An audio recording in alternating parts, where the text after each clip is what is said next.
Hoje, na Aventura Selvagem, iremos voltar ao tempo e relembrar a história da besta de Gévaudan. Uma hiena, um lobo, um lobisomem, com certeza um assassino que adorava carne humana. Escondido entre as florestas montanhosas da França, com uma força fora do comum, uma fúria fora do controle, muitas vidas ceifadas, mas alguns sobreviventes para relatar a presença real de uma fera. França, 1764 a 1767, província de Gévaudan, localizadas nas montanhas de Margeride, ataques a humanos começam a ser recorrentes e desencadeia uma série de terror. Desses acontecimentos, uma única certeza: a mandíbula dessa fera era realmente poderosa, pois sua área de ataque era diretamente na garganta. Inclusive as vítimas eram encontradas sem essa parte do corpo, entre outras. Os ataques cobriam uma área grande, aproximadamente 80 a 90 quilômetros.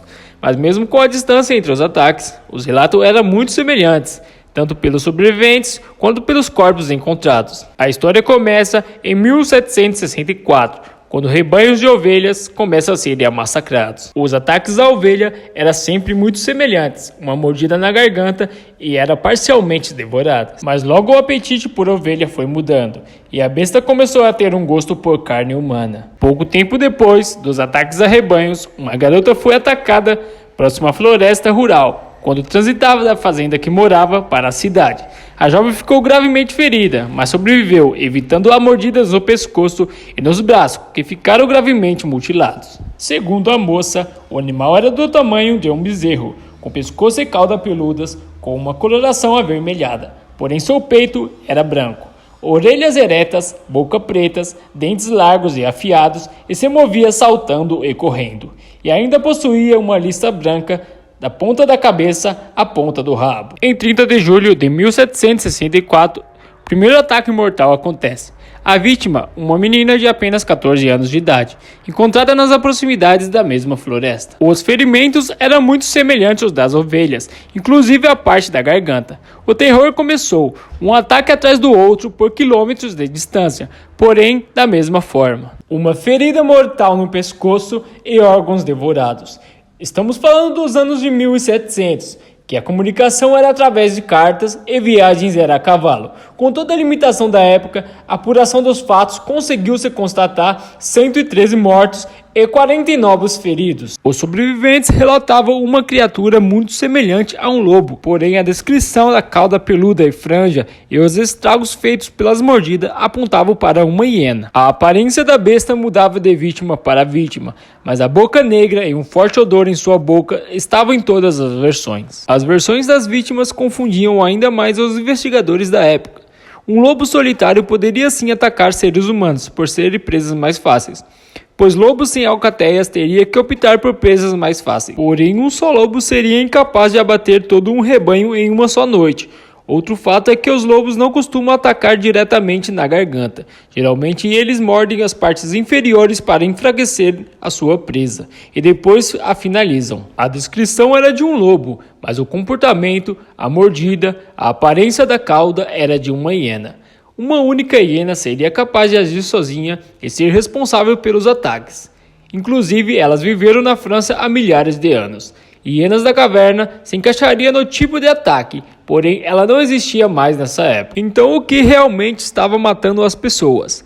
Em 1700, grupos de caçadores foram feitos, porém eles perdiam o rastro do animal, armadilhas não o pegavam e algumas aparições na mata as armas falhavam. Foi aí que a lenda começou a ganhar forma. O animal começou a ser chamado de besta. A população local achava que era um lobisomem, onde uma besta mitológica estivesse fazendo com que as pessoas pagassem pelos seus próprios pecados. O rei Luís XV ofereceu 6.000 libras para quem capturar a besta. E foi aí que os registros mais sérios começaram a ser feitos, para tentar estabelecer uma localidade mais correta de onde se procurar. Nesses registros, algo bizarro chamou a atenção de todos. As vítimas do sexo masculino tinham acima de 36 anos. Se é uma simples coincidência, nós nunca saberemos. Em 21 de setembro de 1765, um grande lobo foi abatido pelo renomado caçador Antônio de Bitore Max.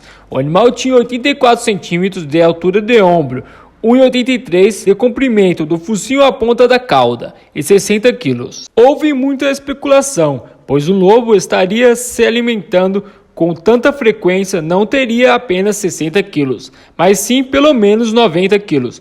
Porém, Antônio alegou que em toda sua vida de caçador nunca tinha batido um lobo tão grande. E acreditaram em sua história. O animal foi empalhado e mandado para Versalhes, e Antônio começou a ser tratado como herói. Mas a mentira do caçador caiu por terra no dia 2 de dezembro do mesmo ano, onde 2 crianças foram atacadas e ficaram gravemente feridas, enquanto brincavam ao lado de fora de sua casa, na fazenda.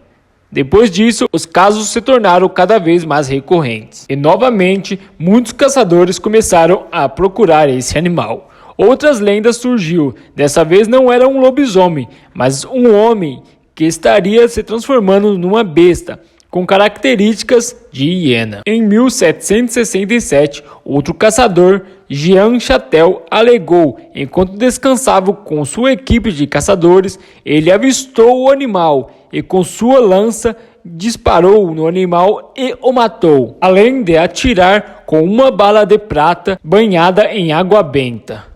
Dessa vez era uma hiena de 58 quilos. O animal foi embalsamado e mandado para o rei, mas de forma muito precária. Quando chegou a Paris, na presença do rei, precisou ser destruído por conta do mau cheiro. Mas rumores começaram a se espalhar que a hiena era propriedade do pai de Jean, que também era caçador, que ele teria forjado esse relato para ficar com a fama de Salvador. Em 1966, uma equipe de biólogos analisaram a transcrição dos casos. Entre os documentos estavam as escritas do primeiro caçador. Os biólogos chegaram à conclusão que o animal que ele tinha abatido realmente era um lobo. E o segundo animal abatido por Jean era realmente uma hiena. Outro estudo realizado em 1980 sugeriu que o animal em questão não poderia ser nem um lobo, nem uma hiena, mas sim uma espécie desconhecida da ordem Mesocotênia, que são mamíferos já extintos, que possuem aparência semelhante aos relatos. Em 2009, o caso se tornou popular no mundo contemporâneo, quando o canal History contou a história em um documentário. Historicamente, nos anos de 1764 a 1767, na França, mais especificamente na província de Gévaudan, realmente houve uma série de ataques que envolveram uma criatura misteriosa, um animal que até hoje ninguém sabe o que é. Então, vocês gostaram desse vídeo? Então deixe aí nos comentários o que você achou dessa história e se você tiver preferência de alguma história para me contar aqui, deixe também nos comentários. Até um próximo vídeo.